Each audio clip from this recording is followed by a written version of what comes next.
Jadi tes akademik itu juga adalah ungkapan. Bukan. Tes akademik itu bagaimana cara kita juga sebenarnya untuk berpikir.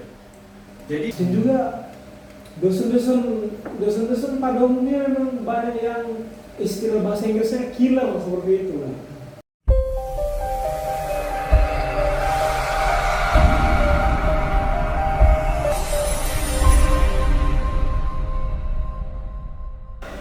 Halo semua, selamat datang di podcast kami, yakni podcast kelompok 2 mata kuliah Pendidikan Bahasa Indonesia kelas Teknik Elektro C Istanbul 2023. Di mana di podcast ini saya Luis Zevanya selaku host dan saya ditemani dengan kedua sahabat saya yakni Michael Okmanu Sultan dan Afri Zairawan.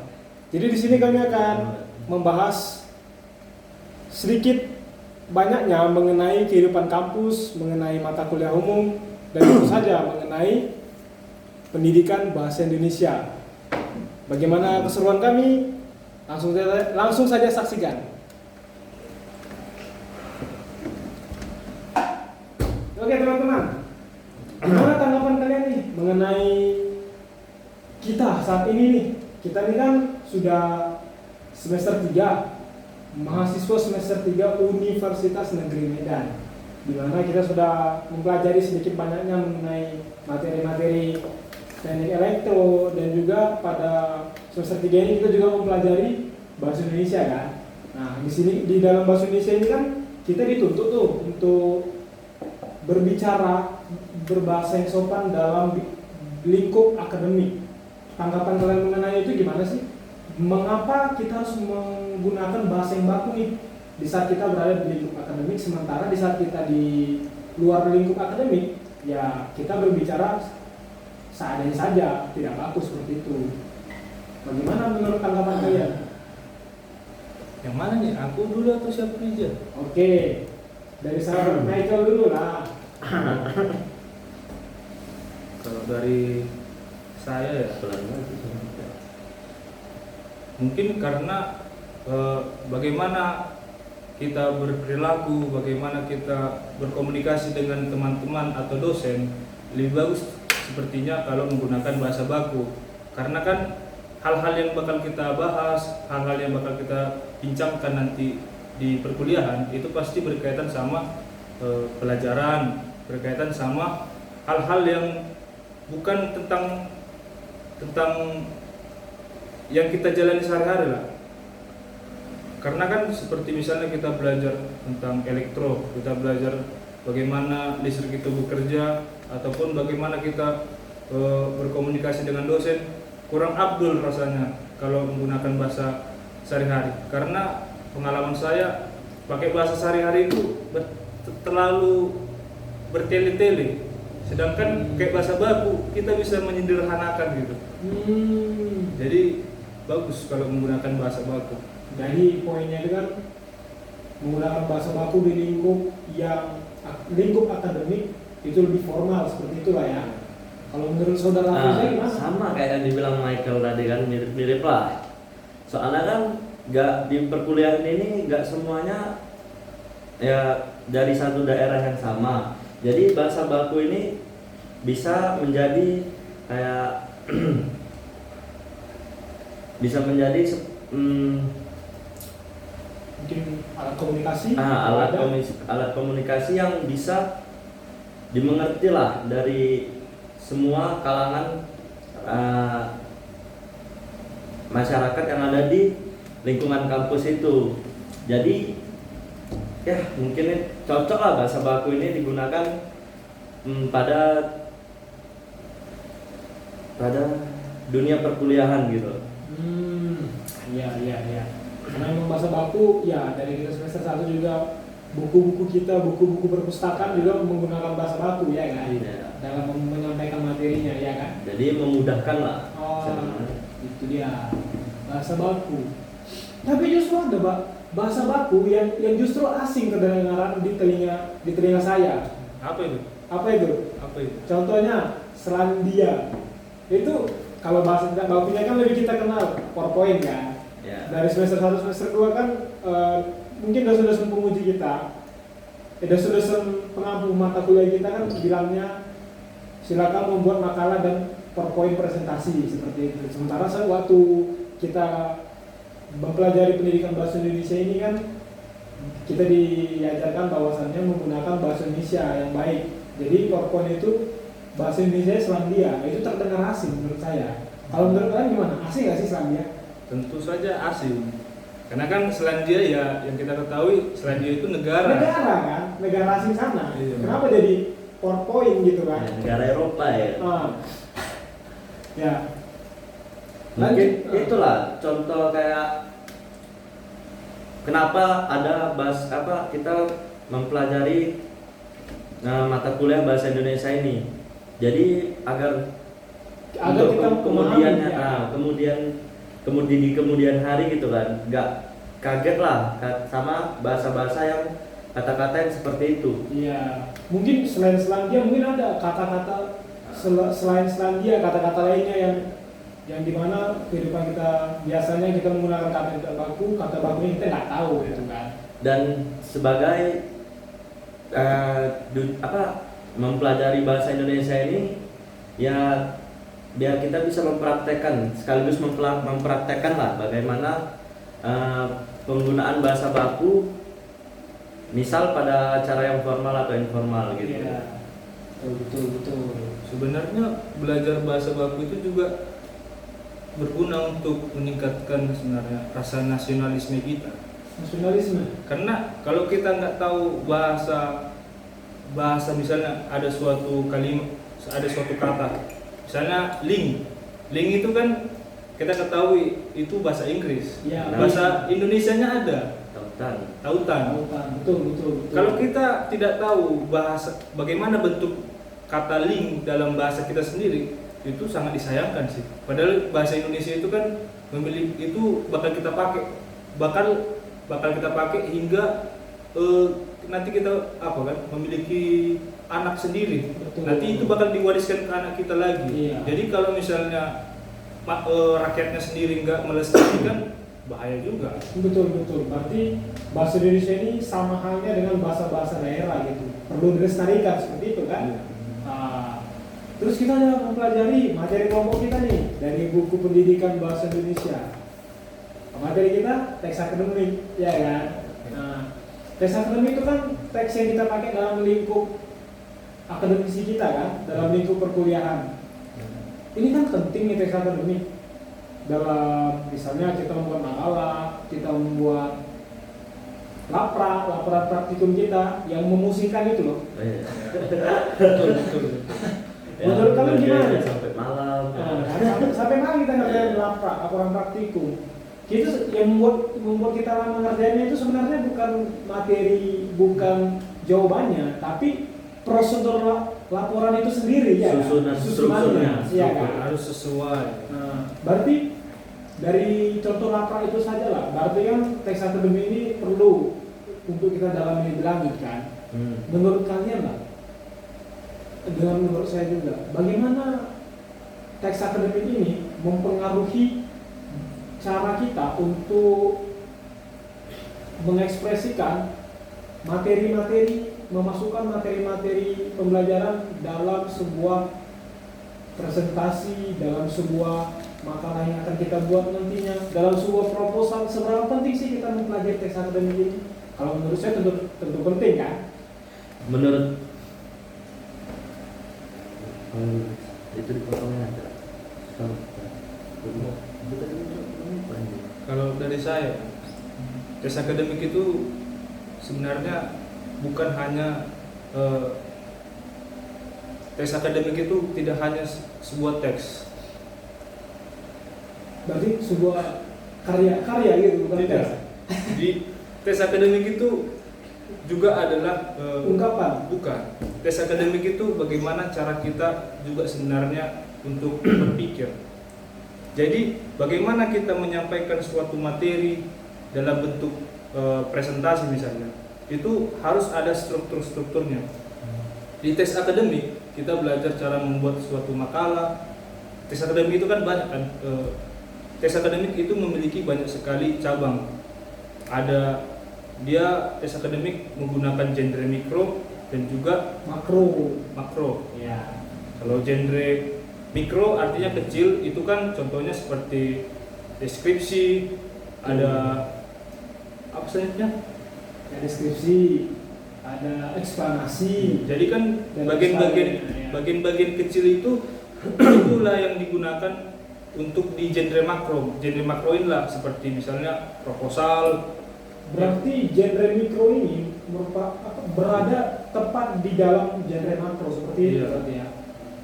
Waktu awal-awal mempelajari pendidikan bahasa Indonesia ini, mata kuliah ini ya, bingung saya, betul bingung. Genre mikro dengan makro itu apa gitu loh.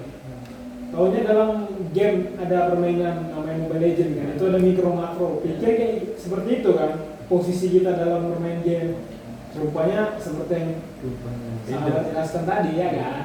Jadi genre mikro itu seperti penyusun dari genre makro. Ya, singkatnya seperti itu ya. Iya. Mikro penyusun makro, makro adalah hasil dari susunan mikro tadi, seperti itu, ya kan?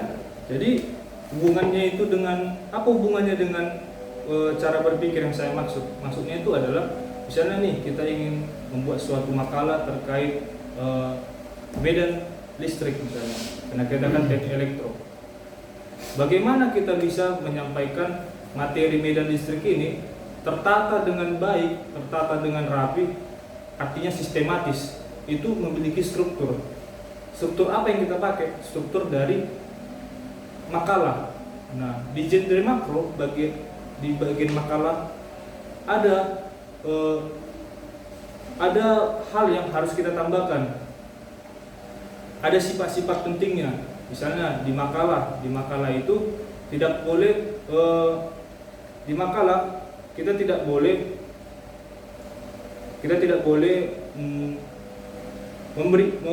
membujuk. Kita tidak boleh membujuk para pembaca menyetujui apa isi pemikiran kita atau apa yang kita tuliskan dalam makalah. Tidak boleh. Karena sifat dari makalah itu adalah untuk mendeskripsikan, untuk menjelaskan. Dia tidak boleh membujuk supaya ayo pembaca setuju dengan pendapat saya, tidak boleh. Karena kenapa? Karena makalah itu bersifat dia ingin menginformasikan, iya, bukan mengajak. dan betul menginformasikan, dan juga dia ingin supaya pembaca bisa memperdalam lagi materinya. Jadi sangat penting sih terkait belajar tes akademik kalau menurut saya. Iya, iya. Ini kan baru saya lihat sekilas ya, sebelumnya kan juga sudah kita pelajari buku ini kan.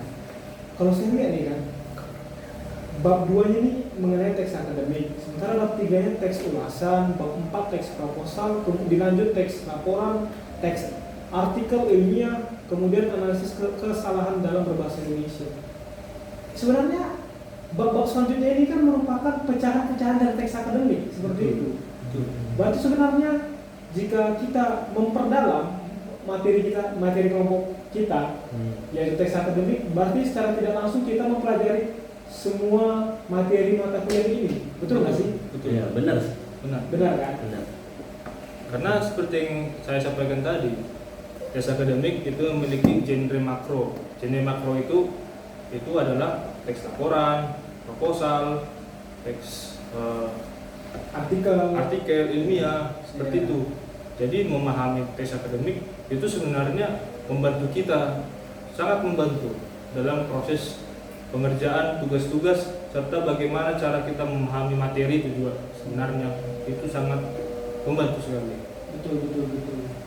Kalau menurut saudara Prisa, teks akademik ini, kalau seandainya kita mempelajari teks akademik ini saat ini, terus kita diminta dari dosen untuk membuat makalah, apakah menurut saudara Apriza nih kan bisa membuat makalah yang baik sebelum mempelajari teks akademik tersebut? Mungkin untuk membuat makalah bisa, tapi bagaimana makalah itu benar atau tidaknya mungkin masih menjadi pertanyaan, karena sebelum kita mempelajari teks akademik ini untuk membuat makalah pasti banyak yang ngasal kayak struktur makalahnya mungkin kita banyak yang bisa dibilang nggak rapi lah atau nggak tersusun dengan baik. Atau ada copy paste ya. Copy paste Ini punya orang ya. topik yang sangat menarik nih, copy paste. Copy paste. Dalam presentasi kita yang dalam waktu sebelumnya. sebelumnya kita kan di akhir presentasi kita menekankan sekali mengenai keorisinal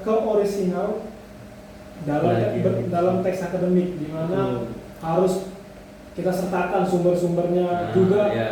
Dalam kita seandainya kita mengutip beberapa kalimat dari sumber, kita harus juga meletakkan sumber tersebut, ya kan? Misalnya menurut ini, nah ini terdapat pada artikel ini penulis ini, seperti itu kan. Tes akademik itu sangat Kompleks. tes akademik itu betul sangat kompleks dan juga dia sangat menghargai pendapat. Sensitif buat tes akademik ini ya. Sensitif, dibilang sensitif itu berarti apa dia? Sensitif itu dia sangat menghargai, seperti yang bilang saudara tadi ya, dia sangat menghargai sekali informasi-informasi yang telah dipaparkan oleh pemateri-pemateri atau sumber-sumber sebelum-sebelumnya. Makanya dia bilang tes akademik ini seperti itu. Mungkin itulah yang membedakan perkuliahan ini dengan kita dulu SMA. Mungkin ketika kita SMA dulu yang dipelajari di teks akademik ini paling bagaimana cara membedakan teks akademik dengan non akademik, paling hanya begitu saja kan. Nah, di perkuliahan ini kita mempelajari hal yang lebih kompleks lah, lebih apa sih namanya,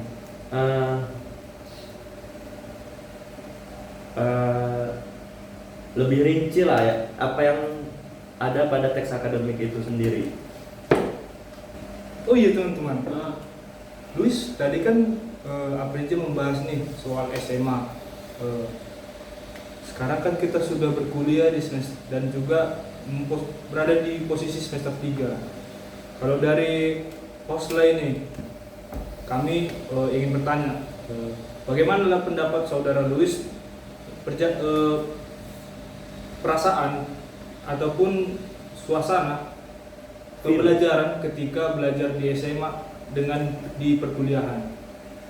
Kalau menurut saya pribadi itu betul-betul berbeda, sesuai dengan saya kan memiliki seorang kakak saya pernah berkata, kata beliau, bagaimana Anda belajar di kursi SMA dengan bagaimana Anda belajar di kursi perkuliahan itu sangat berbeda.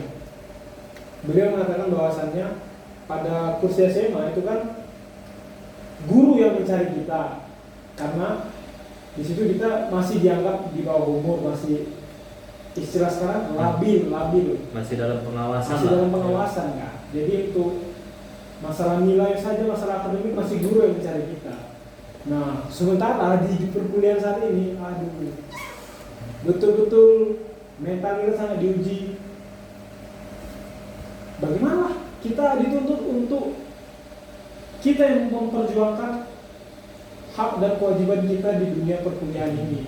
Saat kita butuh nilai, kita datang ke dosen. Saat kita butuh perbaikan, kita butuh bimbingan. Bahkan kita butuh teman untuk Membantu belajar, teman untuk mempermudah kita di dalam perkuliahan kita pun kita juga yang mencarinya sendiri. Berbeda dengan SMA, masih ada orang tua. Kalau di perkuliahan rata-rata memang sendiri. Juga belum lagi saya perantau, saudara Michael perantau gitu kan. Nah jadi ya lebih keras lah. Tapi kerasnya itu menurut saya tidak terlalu menggoncang sekali. Kenapa? Karena kita sudah ada di fase itu, umur kita memang sudah pas di fase itu. Lain cerita, seandainya umur kita masih 15 tahun, 16 tahun, kita sudah di bangku perkuliahan, itu sudah pasti kita yang hancur, ya kan? Tapi emang beda sih perkuliahan dan sekolah ini. Kayak contoh aja lah, dulu sekolah bisa sampai 10 jam di kelas, kayak sampai rumah ya udah biasa aja, nggak terlalu capek atau lelah gitu kan. Nah beda dengan perkuliahan ini, kadang cuma Satu mata kuliah. satu mata kuliah tapi 3 SKS, Pening ya. padahal cuma 2,5 jam tapi berasa Iya. capek banget sampai rumah. Iya. Mungkin itulah karena Tekanannya berbeda. Iya, tekanannya benar kan Pak. Dan juga dosen-dosen pada umumnya memang banyak yang istilah bahasa Inggrisnya killer seperti itu. Jadi memang Bukan ditekan juga. killer sih, kayak ada cuek kayaknya. Cuek? Ya. Kayak mungkin ketika dicari Hmm. agak susah, ketika di chat atau ditanya-tanya Judes gitu. juga. Ya, judes. Judes. benar. Semoga nggak sampai ke dosen-dosen yang kami maksud itu lah. Jadi memang bicara dosen sangat mudah menjadi seorang dosen ya. Mudah. Iya. Kenapa? Seperti tadi yang saudara katakan, dosen itu kan dia tidak peduli apakah mahasiswa ini mau mengejar nilai, apakah dia mau belajar masih, dosen tidak peduli. Tapi ketika kita bahas guru itu sifatnya itu lebih ke perhatian. Dia masih menganggap bahwa selama dia masih SD, SMP, SMA, saya harus membimbing anak murid saya ini supaya bisa menjadi lebih baik dalam yang saya ajarkan gitu. Bahkan mungkin kadang ada guru yang menganggap siswanya itu anak-anaknya sendiri. Ya, Jadi betul. mungkin itulah yang membedakan guru dengan dosen Pak. Atau kita kan pernah pasti mendengar istilah kamu saya pukul karena saya. Kasih sayang. Tapi dosen tidak ada memukul. dosen memukul. Ada juga ya? Pukulannya itu lebih ke arah Mental. pukulan mental, Pukulan bukan, mental. bukan pukulan fisik. Benar. Tapi memang benar yang apa yang saudara-saudara sahabat katakan tadi. Tapi kan tidak semua dosen seperti itu. Ada dosen yang baik yang betul-betul menganggap mahasiswa itu sebagai anaknya, bukan hanya mahasiswa yang dosen pembimbingnya dia, tapi dia menganggap rata semua. Ada, itu pasti ada. Nggak semua. Dan juga dosen itu pasti profesional dalam mendidik kita. Kenapa bisa saya bilang begitu? Ya buktinya sampai saat ini kita memiliki hak yang sama dan kewajiban yang sama di semester 3. Kita sama-sama bisa menikmati semester 3. Itu berkat siapa? Ya, pertama tentu saja berkat dua orang tua kita. Yang kedua, tentu saja berkat kerjaan keras kita, ya kan. Yang ketiga ini tadi berkat dosen tadi. Kan gak menutup kemungkinan kan kita sebenarnya masih ada yang kurang nih nilai kita masih katakanlah jelek, tapi kan Mungkin adalah dosen yang membantu. dibantu loh. Fisika Itu kan ya. baik itu. Selanjutnya kehidupan di kampus. Bagaimana sih menurut kalian berdua? Kehidupan di kampus, sistem pertemanan, sistem sosial di kampus dengan sistem sosial di SMA dulu. Tadi kan kita sudah membahas bedanya SMA dan perkuliahan dalam akademisinya seperti itu. Nah, sekarang kita melihat dari segi sosialnya, bagaimana pertemanan, bagaimana rasa kebersamaan ada di kampus itu ada nggak sih menurut kalian?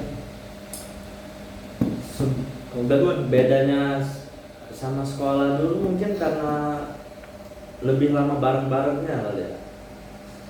Dan soalnya di kampus ini habis mata kuliah ya udah pulang atau ya paling nongkrong sama beberapa teman, nggak sampai sekelas gitu lah.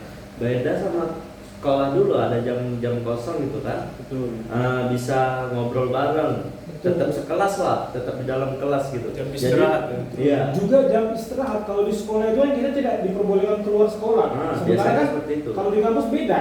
Kalau ada jam kosong atau Lagi tidak ada mata lagi kuliah. tidak ada mata kuliah, tapi kita menunggu mata kuliah selanjutnya, itu kan kita bebas. Nah, jadi memang kalau menurut saya sih ya rasa pertemanan itu mungkin lebih terasa di dunia SMA, sekolah sebelum perkuliahan mungkin. Kalau menurut saudara Michael gimana tuh?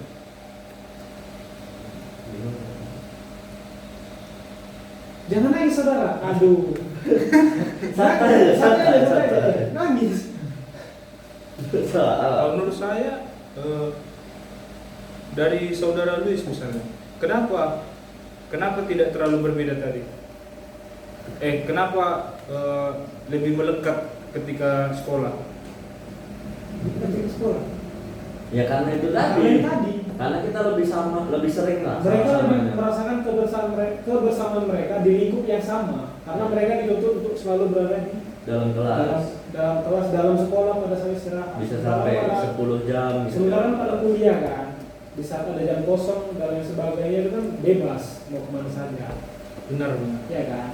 Jadi karena berada pada kondisi yang sama. Jadi karena pada kondisi yang sama, misalnya ada jam kosong, kita dituntut untuk kayak seperti mengeksplor bagaimana situasi kelas, bagaimana disitulah posisinya kita berbincang-bincang dengan kawan kita.